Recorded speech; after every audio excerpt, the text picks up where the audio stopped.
I don't want there to be any miscommunication. There was a time very recently where people were trying to form some sort of injunction against letting the president put his name or issue that specific letter with the payments connected to the COVID 19 relief.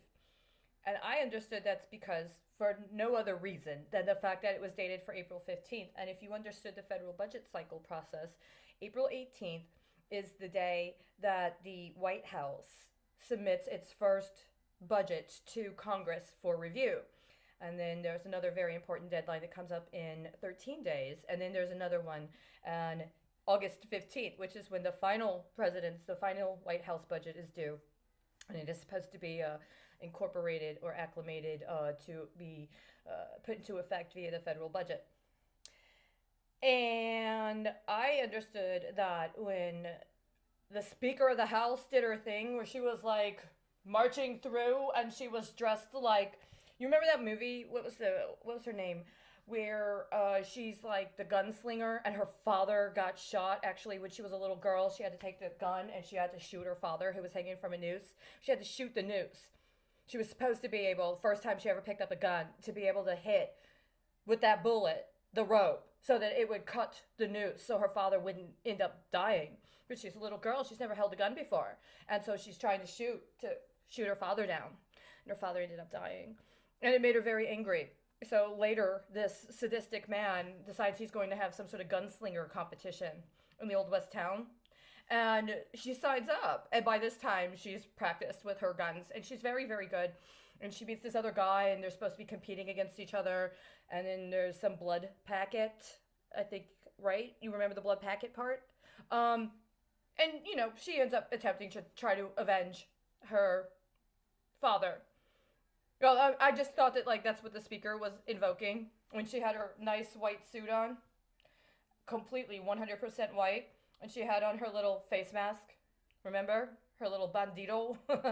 And she went in there and she was, oh, the gunslinger. Who was she aiming for? Because when Trump put that letter out on April 15th with his name on it saying what it did, it was very, very important. And I think that's what they didn't like.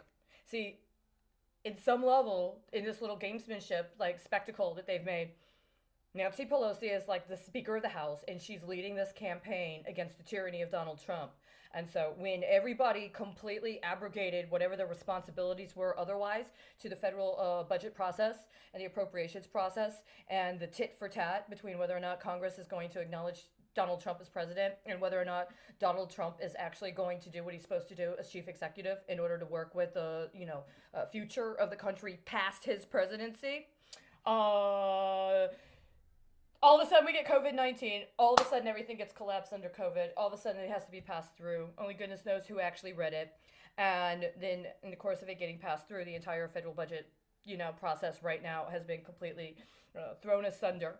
And they ended up passing it under the rubric of Congress at the time they did, when they finally had a little bit of a lull, and like how completely devastating it would be if they had it confirmed on that day. They finally do that. And then what does he do? Bam! He puts his name on his letter, basically saying, yes, I'm the president and I approve this message.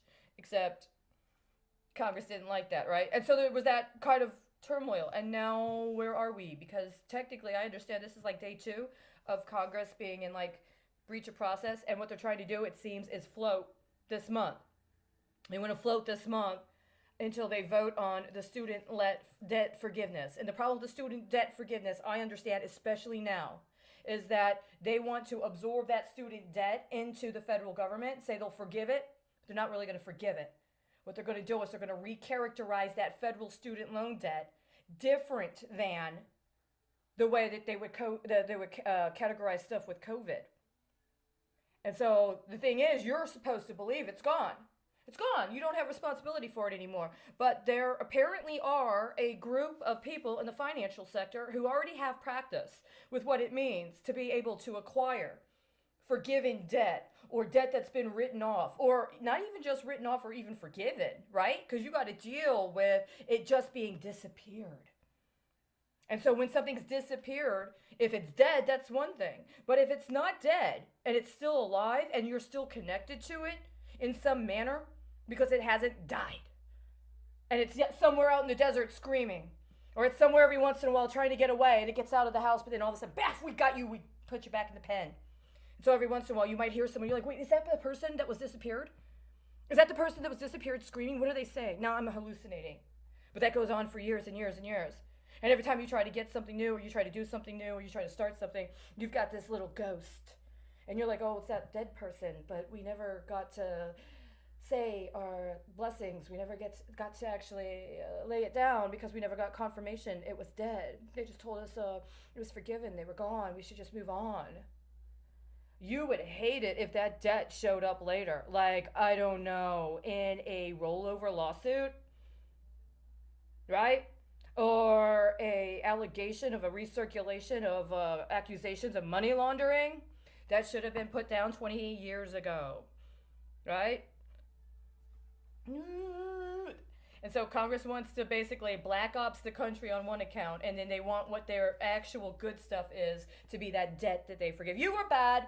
And yes, there was some fraud involved in those particular things that actually resonate a lot more like the way we've characterized the president, whose personal credit was actually used for the federal budget appropriations process for this year. But it was a crisis and an emergency, so there are different terms, and we didn't want his name on that.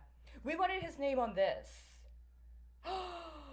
Because he did that thing with Trump University. Remember when he first came in and they had those cases going against him about Trump University being fake? And I understand that what he did is exactly what Congress just did. This is the crazy thing about this. I'm not an executive, right? I'm a founder. But I'm not an executive in that way. But I really believe, and I've contended this before, that the reason that they did this thing with Donald Trump is because there's a proprietary accounting process that the Trump organization has that specifically accounts for intangible property in certain manners. You can see it if you look through their SEC filings, especially on the years when there's a bankruptcy. I've only looked through 3 years' worth, but it's there. And however, they actually acknowledge it in a way that other companies that are not in a specific sector, for instance, don't. And I believe the Trump organization has a proprietary accounting policy connected to intangible contributions.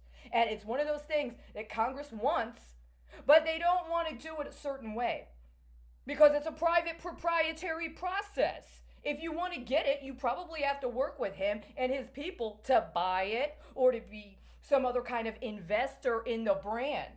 But as president, you want his private business model to be used to deal with the fact that you don't want to be honest about the actual financial situation you're in.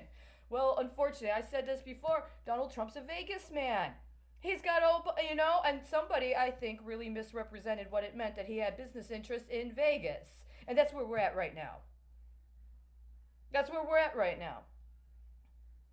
And so, I guess we all have a decision to make. Personally, I'm not interested in Vegas because I know that what went down in Vegas was supposed to be Fort Worth.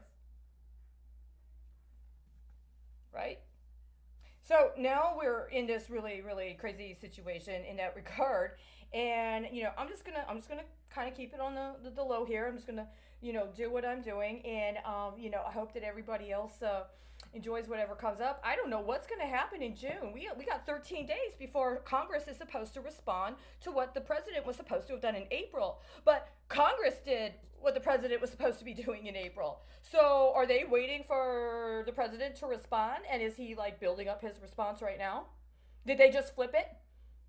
I don't know.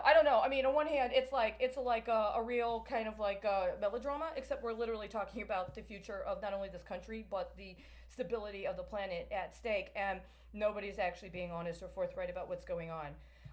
And that's probably me too, because the truth of the matter is I got all kinds of business plans and I got all kinds of proprietary business models that are percolating right here. And I got 4 different pension schemes I'm watching. And I'm not telling you about that, am I?